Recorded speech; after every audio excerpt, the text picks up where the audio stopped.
bicara sehati sejiwa gitu ya. Ini kembali lagi pengenalan kita seperti apa, entar dulu. Bukannya kita nggak mau misalnya, oh gereja kan tubuh Kristus harus bersatu, orang kadang terlalu berasa paling benar lain sebagainya. Nggak ada yang bilang paling benar, tapi kebenaran ada.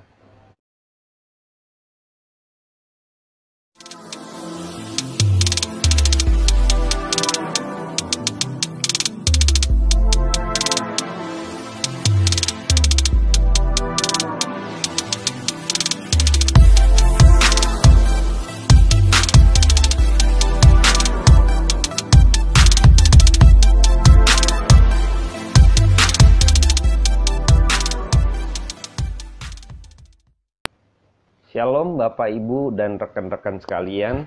Terima kasih buat kesempatannya yang sampai hari ini juga kita mendapat kesempatan demi kesempatan menikmati kebenaran firman Tuhan. Dan pada malam hari ini di acara kopi di rumah saja gitu ya, ngopi bareng gitu ya bersama saya dalam acara recovery.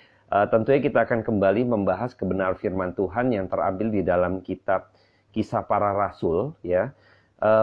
Pasal yang keempat, ayatnya yang ke-32 sampai ke-37 kita akan melanjutkan bagaimana cara hidup jemaat ya. Pada waktu itu kemarin kita bahas bahwa ketika Petrus dan Yohanes rasul-rasul itu dikecam, diancam, lalu mereka pulang, mereka sharing gitu kan, mereka menceritakan bagaimana keadaan mereka pada waktu itu. Mereka dikecam, lalu akhirnya mereka berdoa, akhirnya terjadi satu pergumulan yang begitu rupa bersama dengan orang percaya, terjadi sesuatu penyertaan Roh Kudus turun atas mereka, lalu mereka meminta keberanian untuk berbicara mengenai firman Tuhan, keberanian untuk memberitakan Yesus dan kebangkitannya. Lalu lanjut di dalam cara hidup jemaat yang berikutnya di ayat ke-32 sampai ke-37 yang pada malam hari ini akan coba kita bahas bersama.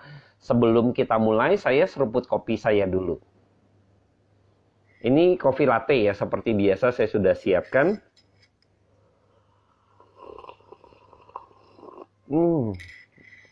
Di tengah cuaca yang tidak jelas, kadang hujan, kadang panas gitu ya.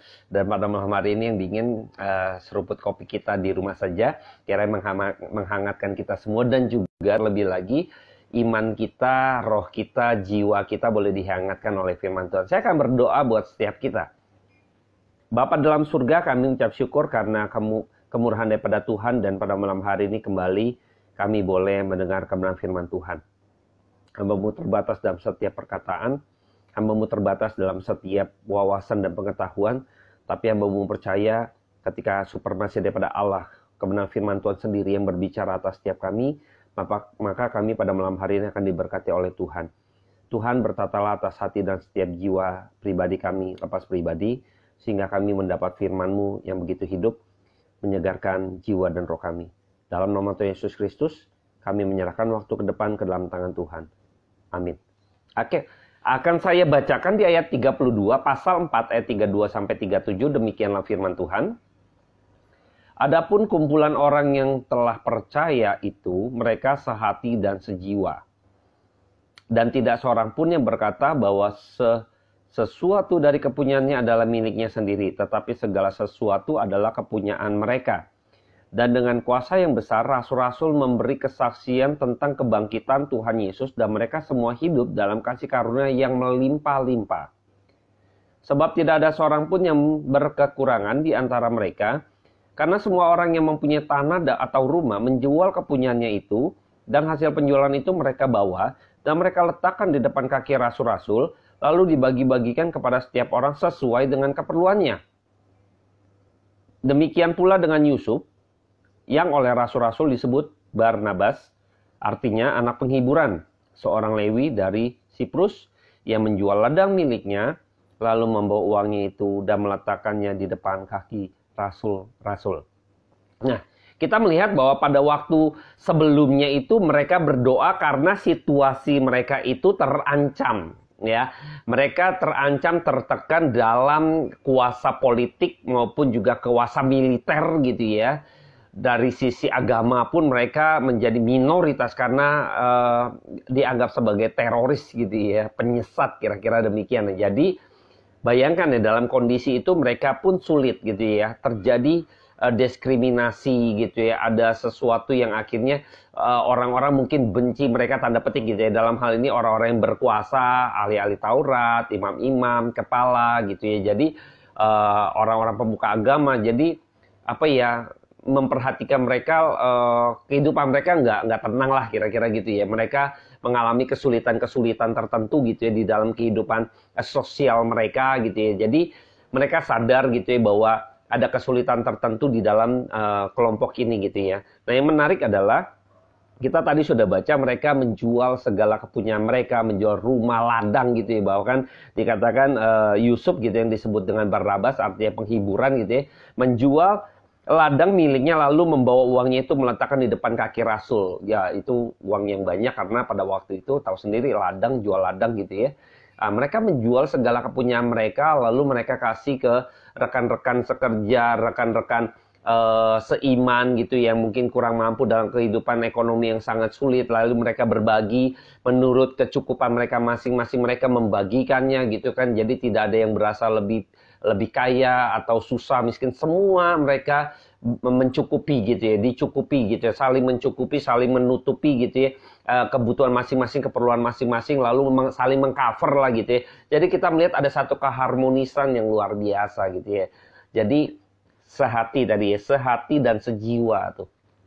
Sehati dan sejiwa sampai begitu kental, akhirnya ada satu kemerataan, ada satu simpatis yang begitu tinggi gitu kan. Engkau sakit, engkau lapar, aku pun merasakan hal yang sama gitu ya. Kalau aku kenyang, aku pengen kamu juga kenyang gitu ya. Kalau aku hidup cukup, aku pun pengen kamu hidup cukup. Kalau aku berpakaian bagus, berpakaian rapi, katakanlah berpakaian gitu ya, aku juga pengen kamu nggak telanjang gitu ya. Jadi hal-hal demikian dimiliki oleh orang-orang, karena ada satu kunci di ayat ke-32, mereka sehati dan sejiwa. Nah, ini mungkin ada hal kontroversi yang akan saya coba sampaikan gitu ya.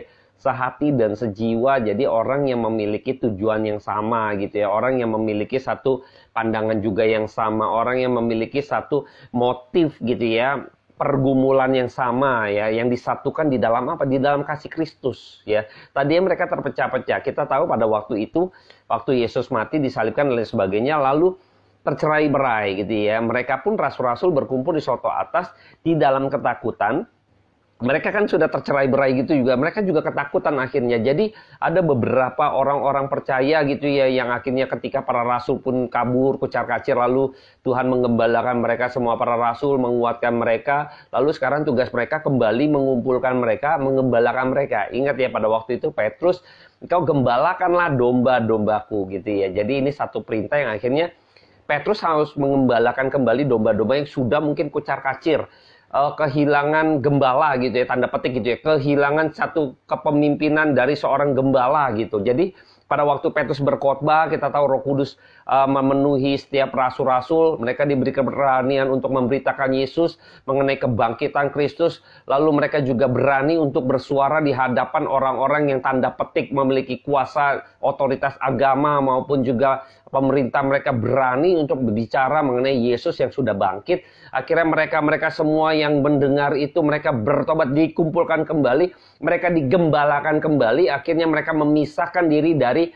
pengajaran yang dulu gitu ya, yang oleh para imam-imam yang justru melepaskan Yesus dari Barabas gitu ya, Yesus Barabas gitu ya. Jadi ini mereka memisahkan diri dan bergabung kembali di dalam penggembalaan yang disampaikan oleh firman Tuhan, yang disampaikan oleh para rasul, dalam hal ini Petrus gitu ya. Saya melihat ini ketika ada kesehatan adalah Tuhan memulihkan hubungan yang dulu terpecah, dulu misalnya lawan gitu, dulu misalnya bodoh amat, dulu misalnya tidak peduli gitu ya, ada satu cekcok dan sebagainya, ada satu perbedaan yang membuat mereka lepas, bukan perbedaan dalam arti perbedaan pendapat dan ini, bukan, tapi benar-benar berbeda gitu. Akhirnya mereka kembali gitu kan, disatukan oleh kasih Kristus, oleh pengertian apa? Firman. Mereka disatukan di dalam firman. Maka kalau kita di dalam kesehatian ini, saya mau bicara menekankan di dalam dimensi kesatuan di dalam kebenaran firman. Maka kadang ada orang, ini ada paradoks juga, jadi coba teman-teman menelaah dengan seksama gitu ya. Jadi jangan sampai apa yang mau saya sampaikan sepertinya mungkin kontroversi. Tidak, sebenarnya tidak kontroversi. Jadi kadang orang bilang begini ya, teman-teman saya bilang, Pak Hengki, kita semua orang Kristen gitu ya, orang gereja gitu lah ya. Orang Kristen semua sama Pak, gitu kan. Semua sama. Saya pikir-pikir, ya enggak sih gitu ya. Enggak sama, beda. Lalu kalau beda-beda kan merek doang Pak, yang penting kita percaya Yesus. Itunya benar, saya juga setuju. Sama kalau kita disatukan dengan firman Tuhan yang sama. Atau kita percaya pada Yesus Kristus yang sama, yang sesuai firman Tuhan sampaikan. Ya, yang firman Tuhan sampaikan.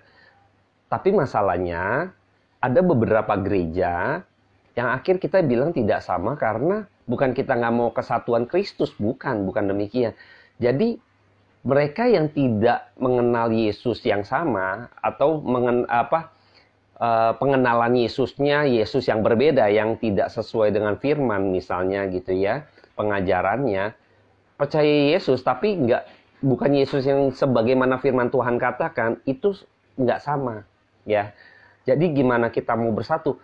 Emang di awalnya nggak sama ya, emang di awalnya nggak sama. Kebayang ya, pada waktu beberapa orang yang awal-awal Tuhan si Petrus berkhotbah gitu ya, 3 orang bertobat, lalu 5.000 orang bertobat gitu ya. Ini kan orang-orang yang ditegur dosanya yang pada waktu itu, orang-orang itu ada kumpulan-kumpulan yang juga ikut percaya Yesus juga, tapi Yesus Barabas. Ingat ya, pada waktu kemarin saya review nih. Mereka juga percaya Yesus, tapi Yesus yang mana dulu? Yesus Barabas. Nah ini kan nggak bersatu sebenarnya. Dari awal tuh nggak satu. Ya, mereka disatukan, akhirnya mereka percaya kepada Yesus Kristus ini, bukan Yesus Barabas. Nah sama nih, ketika Anda dan saya bilang, ketika teman saya ini bilang, saya bilang, gereja juga demikian. Oke, sama percaya kepada Kristus, tapi nanti dulu, kita beda. Bedanya apa? Yesus yang mana dulu nih? Kalau kita dikatakan sehati harus satu, maka kita harus juga mendapati Yesus yang kita kenal adalah Yesus yang dibicarakan oleh firman Tuhan. Kristus yang dibicarakan oleh firman Allah. Ini kita baru satu, gitu loh. Jadi bukan Yesus yang lain, ya. Kalau ada dibicarakan Yesus yang di luar daripada firman Tuhan, maka bukan satu, emang bukan dalam satu kawanan, gitu loh. Bukan antara domba dan kambing ya pasti beda. Misalnya seperti itu, gitu ya. Saya ambil contoh sederhana gitu ya. Saya kalau teman-teman tahu gitu ya, saya di dalam keunikan, saya mendapati ada keunikan di dalam sebuah dadu ya. Kalau teman-teman tahu dadu kan kotak gitu ya. Kalau teman-teman perhatikan ya, kalau dadu itu misalnya bagian atasnya ya kan. Bagian atasnya ini angka 1 ya, angka 1. Terus bagian di bawahnya itu pasti angka 6. Kalau di depannya angka 3, maka belakangnya ya, dadu kan gitu kan, kotak ya, sisi yang berseberangan itu, kalau depannya 3, belakangnya pasti 4. Jadi kalau perhatikan teman-teman ambil dadu, itu sisi yang berseberangan pasti jumlah angkanya itu menjadi 7 kalau ditambahin. Kiri 3, samping kanan pasti 4. Atas 1, pasti sisi belakang 6. Depan 2, pasti sisi belakang 5. Ya, itu ada keunikan tersendiri. Nah, kalau kita bicara, oh kita nih komunitas dadu gitu kan, oke dadunya sama. Tapi waktu misalnya saya bahas, oke saya akan bahas mengenai dadu yang ada di atas, yuk semuanya. Kita lihat dadu yang di atas itu angkanya 1. Oke, setuju, tepuk tangan. Lalu sebelah saya misalnya yang dadu juga, kita komunitas dadu ya. Lalu dia bahas, oke sekarang kamu bahas bawahnya. Kamu bahas bawahnya 5. Kita jadi bingung yang lain. Ini dadu yang mana gitu kan? Ini dadu buatan kamu sendiri. Nah, apa yang bisa membuat kita satu adalah ketika kita tahu secara kebenaran itu firman Tuhan, apa yang firman Tuhan katakan mengenai Kristus. Sama, nggak bakalan kabur. Nah, itu kita satu. Ketika ada teman komunitas dadu lagi, dia bahas 6. Nah, iya benar, karena nggak bakalan kabur. Karena dadu yang sebenarnya itu, kalau bahas atas 1 pasti bawah bahas 6. Sama begitupun dengan kebenaran firman Tuhan. Saya ambil contoh saja dikit gitu ya. Misalnya kita bicara keselamatan. Kalau yang dibahas itu misal dari sisi horizontalnya gitu ya. Vertikal gitu ya. kita bicara misalnya keselamatan datang daripada Allah. Oh iya, semua sama. Oke, semua sama. Lalu waktu kita sisi bawahnya, misalnya manusianya, lalu kok dibahas kita nggak bisa diselamatkan kalau manusia tidak merespon keselamatan. Loh, kan jadi aneh. Padahal kita sepakat di atas misalnya, keselamatan itu daripada Allah, hanya anugerah. Tapi pada waktu bahas di bawah gitu ya, kok menitik beratkan bahwa, oh, kita nggak bisa diselamatkan nih kalau misalnya kita nggak berbuat sesuatu atau katakanlah merespon keselamatan itu. Loh, enggak. Justru harusnya, oh, kalau misalnya kita bicara anugerah Tuhan, keselamatan adalah anugerah Tuhan, maka waktu kita bicara di sisi manusia, maka saya bisa berespon karena anugerah daripada Tuhan. Nah, itu tepat. Jadi sama gitu loh. Jadi hati-hati, ya itu yang sama. Nah, kalau punya pengertian itu pun, nah ini berarti sama. Kita memiliki dadu yang sama. Artinya apa? Dadu itu sudah ada aturannya tersendiri, nggak bisa sembarangan gitu loh. Jadi kalau secara utuh kita mau kutak-atik apa, kita tahu nih dimensinya apa yang dia bahas. Oke, dia dimensi kiri bahas ini, kanannya apa, atasnya apa, bawahnya apa, pasti ketemu. Gitu loh. Jadi kalau kita bilang kata-kata sehati gitu kan, kita harus satu pemahaman mengenai kebenaran firman Tuhan dan Yesus yang kita kenal. Kenapa? Karena ini bermuara kalau kita perhatikan di dalam khotbah Petrus sebelum sampai ke pasal 4 ini gitu ya, sebelum mereka dikecam, itu semua berisi mengenai bagaimana Petrus menyampaikan siapa Yesus gitu loh. Mengenai kebangkitannya gitu kan. Ini memperkenalkan Kristus dengan kebangkitannya. Dan ketika dia bawa berita mengenai Yesus, selalu bukan membawa mukjizat. Walaupun Petrus mengalami, katakanlah dipakai oleh Tuhan untuk melakukan mukjizat yang besar. Dan kita tadi sudah baca bahwa, dan dengan kuasa yang besar, rasul-rasul memberikan kesaksian tentang kebangkitan Tuhan Yesus. Dan mereka semua hidup dalam kasih karunia yang melimpah-limpah. Seringkali ini, fenomena mukjizat. Padahal saya melihatnya bahwa lebih kepada, perhatikan, dengan kuasa yang besar rasul-rasul memberikan kesaksian tentang kebangkitan. Ya, kesaksian nih. Kesaksian yang dibicarakan firman tentang siapa? Kebangkitan Tuhan Yesus. Jadi saya kadang mikir ya, orang kadang ada yang menafsir makanya sebagai tanda sebagai hamba Tuhan ya, ada satu mukjizat yang terjadi yang turun, katakanlah Tuhan pakai dia kalau dia bisa melakukan sesuatu yang tanda petik gitu ya, secara gejala kelihatan gitu loh, menyembuhkan orang atau apa. Sekali lagi saya tidak pernah anti mukjizat, tetapi kalau itu menjadi penekanan ya ini menjadi berbahaya gitu ya. Karena Petrus nggak menekankan itu, Rasul Petrus. Kalau kita perhatikan gitu kan, selalu dia bilang kesaksian besar, kuasa besar itu mengenai kesaksian. Yaitu apa? Pemberitaan firman yang begitu berkuasa, pemberitaan firman yang akhirnya mampu menggugah hati orang, kebenaran firman Tuhan yang disampaikan begitu tajam sehingga membuat orang bertobat, ikut dan menyerahkan dirinya kepada Tuhan. Ini adalah kuasa besar ini.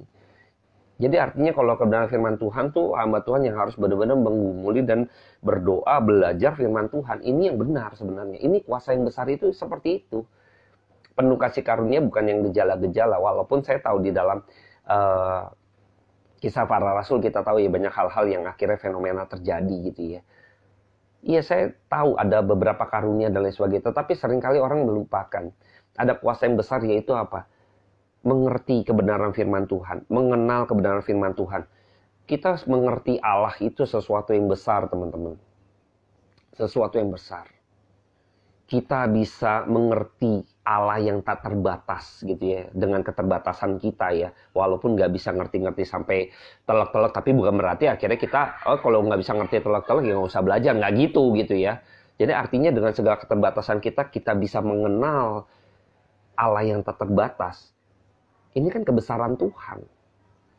Jadi seringkali karunia-karunia seperti ini untuk kita ngerti kebenaran firman Tuhan, kita abaikan. Kita lebih tertarik pada hal-hal yang bersifat gejala. Hal-hal yang bersifat ada melahirkan satu semangat dalam diri saya gitu kan. Yang seringkali didirect dengan hal-hal yang bersifat gejala tadi. Kayaknya ada sesuatu terjadi ketika saya menyembah Tuhan dengan cara tertentu misalnya gitu ya. Enggak demikian. Bukan berarti saya menghambat pekerjaan Roh Kudus ya, tidak. Karena bagi saya firman Tuhan yang saya pelajari, firman Tuhan itu pekerjaan Roh Kudus selalu membawa kita mengenal kepada Kristus itu. Membawa kita mengenal pada Kristus. Jadi pekerjaan Roh Kudus itu nggak membuat kita halu gitu loh. Atau membuat kita akhirnya nge-fly tanda petik gitu ya. Membayangkan Allah dengan imajinasi kita. Nggak demikian. Roh Kudus nggak pernah membawa kita untuk akhirnya imajinasi kita itu lewat pujian, penyembahan yang kita angkat, lewat musik, lalu kita berimajinasi, lalu kita bisa memiliki pengertian tentang Tuhan. Nggak demikian. Kenapa? Karena kita mengerti kebenaran firman Tuhan harus berdasarkan firman Tuhan, bukan di atas pujian dan penyembahan. Ya, di atas kita para nabi dan para rasul. Itu yang dikatakan, yang diajarkan firman Tuhan. Maka kembali lagi, kalau bicara sehati sejiwa gitu ya, ini kembali lagi pengenalan kita seperti apa. Entar dulu. Bukannya kita nggak mau misalnya, oh gereja kan tubuh Kristus harus bersatu. Orang kadang terlalu berasa paling benar lah sebagainya. Nggak ada yang bilang paling benar. Tapi kebenaran ada. Ya, bukan paling benar. Tapi kebenaran itu nggak bisa dinegosiasikan. Makanya saya bilang tadi ada keunikan di dadu. Nih saya pakai inilah gitu kan. Anda cari kemanapun dadu pasti begitu. Itu dadu yang benar. Anda bikin dadu-daduan gitu ya. Terus main asal aja. Karena meletakkan dadu biasa aja. Lagi itu ada pernah prakarya gitu kan. Anak sekolah membuat kotak. Lalu saya iseng aja pengen tahu gitu kan. Oke, sekarang kasih nomornya dong. Kan dadu ada nomornya kan dikubus kan. Lalu dia main asal aja gitu kan. Saya bilang ini dadu orang nggak ngerti gitu ya. Nah, kalau nggak ngerti gini, apakah bilang sama dengan orang yang memiliki dadu yang benar misalnya? Kan nggak bisa bilang, itu dadu palsu. Kan kita akan mengatakan demikian. Lalu kita kasih pengertian ke dia. Oh gitu ya, kalau dadu mesti begini. Itu dia. Kalau setuju ini, makanya kita sama gitu loh. Nah akhirnya kayak gitu sebenarnya saya bilang tadi ya. Saya balik lagi. Kalau emang di dalam, kalau kita sama oleh kebenaran firman Tuhan, ya kita satu. Ya kita satu. Tapi Yesus yang mana? Yesus yang diperkenalkan oleh kebenaran firman Tuhan. Dan kita bertanggung jawabin itu. Nggak bakalan kabur kok. Dimensinya pasti ketemu. Ya, kita mau bahas dari sisi manapun gitu kan. Kalau kita secara komprehensif mengenal Kristus yang benar berdasarkan firman Tuhan, kita satu. Kita bisa disatukan oleh firman Tuhan. Kita bisa disatukan oleh Allah sendiri melalui firman-Nya. Kita mengerti yang tadi golongan-golongan tertentu yang emang di luar gitu ya. Mereka adalah domba-domba yang tersandra oleh para imam. Pada waktu itu ada orang-orang yang percaya kepada Yesus Barabas. Mengikuti orang-orang demikian yang pemuka-pemuka agama yang mengatakan lepaskan Yesus Barabas gitu kan. Justru menghujat Yesus yang sesungguhnya dia adalah Tuhan Yesus Kristus. Tetapi ketika mereka mendengar firman Tuhan, maka firman itu menyatukan mereka. Nah ini dia, menggembalakan mereka lalu menyatukan mereka. Kembali kepada satu kawanan. Maka ketika satu hati, satu jiwa mereka menjual gitu kan. Udah sampai sedemikian besarnya kepemilikan mereka satu dengan yang lainnya. Mereka peduli begitu rupa gitu ya. Kepedulian ini mengkonfirmasi bahwa mereka disatukan oleh firman Tuhan. Kenapa? Karena Kristus yang menyatukan. Kalau nggak bisa. Kalau nggak bisa. Ya, jadi kita harus lihat dari sisi tidak ada kontroversi sebenarnya, tapi kita lihat dari sisi apakah benar satunya benar gitu, dadu kita sama nggak gitu kan? Kan ada aturannya, Yesus kita sama nggak nih gitu kan? Yuk kita kupas firman Tuhan. Dari mana kita tahu? Nggak bakalan bisa lari daripada sini, ya. Maka doktrin sebenarnya menjadi bagian penting. Doktrin mengenai kebenaran firman Tuhan itu menjadi bagian penting supaya kita apa? Kita tahu, oh kita sama nih, berarti sama nih.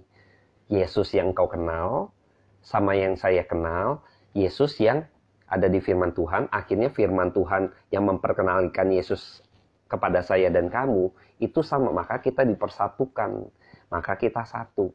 Ada kepedulian di situ, ada kegerakan di situ, ya cara Tuhan gitu loh. Nah kita bersyukur ada kegerakan yang begitu karena cara Tuhan punya misi yang satu gitu ya, punya misi yang sama, kerinduan yang sama. Satu kok, yaitu apa? Memberitakan firman. Memberitakan firman, amanat agung. Memberitakan kebenaran firman Tuhan. Memberitakan Yesus Kristus yang bangkit, yang mati buat hidup Anda dan saya.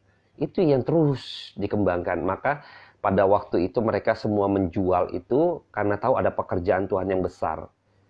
Ada pekerjaan Tuhan yang besar yang mau dikerjakan oleh Rasul Petrus dan kawan-kawan. Ya, jadi saya melihat kepedulian mereka wujud daripada kesatuan, mereka disatukan oleh kebenaran firman Tuhan. Ingat ya, mereka dipersatukan oleh kebenaran. kebenaran firman, ya. Nah, sejiwa itu jiwanya kan, jadi kalau kita bicara sesuatu yang tidak kelihatan, intangible things gitu ya, maka diikat oleh kasih Kristus gitu ya, oleh Roh Kudus, roh yang sama, roh yang merindukan bahwa kita mengenal Tuhan, roh yang begitu besar memberikan keberanian bagi para rasul untuk membicarakan, memberitakan Yesus Kristus bangkit. Nah itu, dan saya boleh katakan bahwa kita ketika sehati sejiwa itu, kita bersyukur dengan orang-orang percaya gitu, karena firman itu sendiri yang menyatukan kita gitu ya, kebenaran itu sendiri yang menyatukan kita. Jadi saya berharap pada malam hari ini, saya rasa teman-teman mungkin ada yang nggak sependapat gitu ya, kontroversi gitu kan, antara semua gereja semua sama kok, tubuh Kristus segala macam. Ya saya setuju, tubuh Kristus, gereja Tuhan, tetapi gereja yang mana dulu ya? Gereja yang seperti apa dulu? Yesus apa dulu yang mereka dan saya kenal?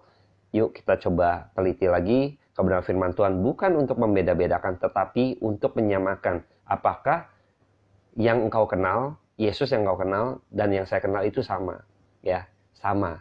Yuk, apakah firman Tuhan yang saya dengar yang memperkenalkan Kristus itu sama dengan engkau gitu ya? Nah itu baru sama gitu ya. Jadi saya sekali lagi tidak membedakan, tetapi emang pada dasarnya kalau sama itu berarti kita mengenal Yesus yang sesuai dengan firman Tuhan. Itu sama. Maksudnya sama itu ya definisinya. Jadi kalau gereja-gereja saya katakan tidak sama karena emang ada beberapa oknum-oknum gereja, bahkan di dalam satu gereja pun oknum-oknum tertentu atau hamba Tuhan memiliki pengertian yang berbeda, mengenal Yesus yang berbeda. Ya.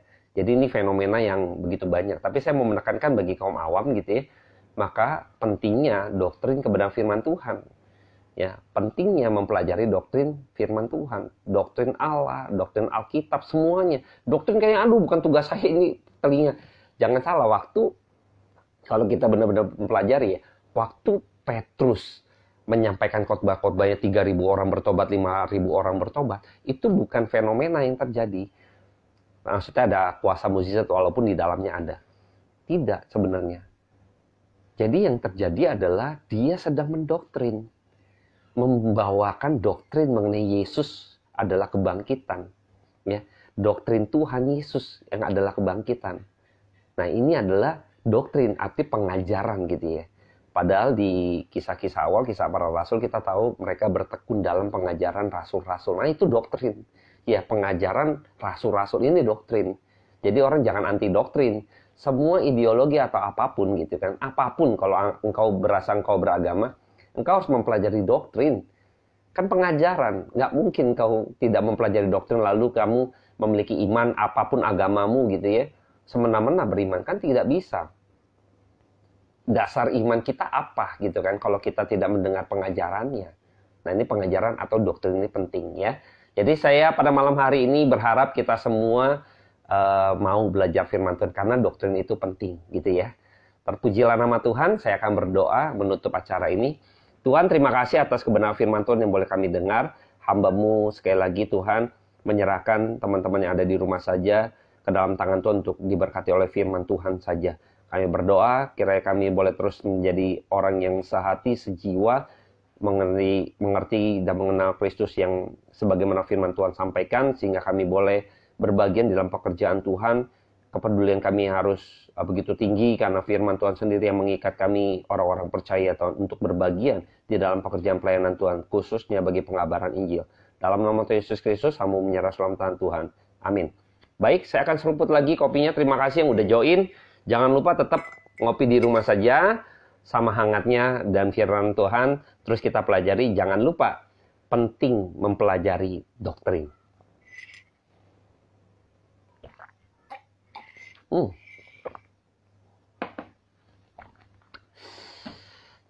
Enak kopi latte. Kalau suka, bikin di rumah saja. Selamat malam, Tuhan Yesus memberkati.